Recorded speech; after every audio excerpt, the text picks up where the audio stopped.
Now, the city of Leicester has been at the centre of many scientific breakthroughs, of course, including the discovery of DNA fingerprinting.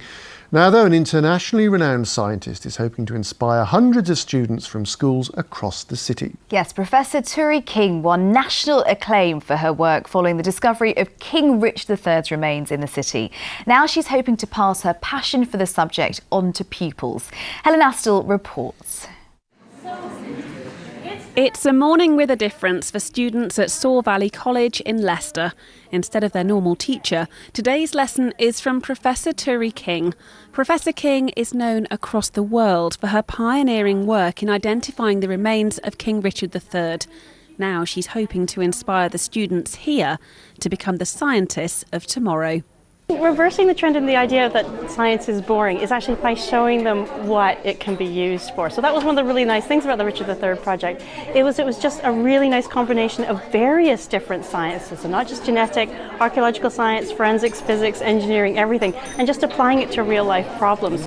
Back in the science lab, and the students are working on an experiment. So we're going to, I think, extract DNA from a banana. Now, did you know that President Trump and Hillary Clinton are both related to Richard III? I didn't know, and neither did most of the pupils here.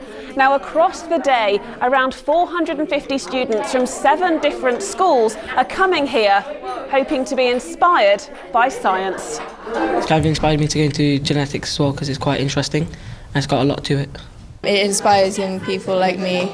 I've always wanted science, but it's like I've never had, there's obviously women role models, but that's just a very good motivator. When you're learning science at school, you don't necessarily think, well, how am I ever going to use this? Actually, it's used all the time, and just really inspiring kids to go into science.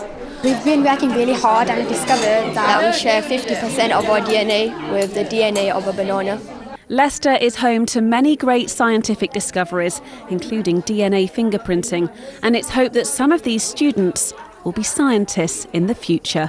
Helen Astle, BBC East Midlands Today, Leicester.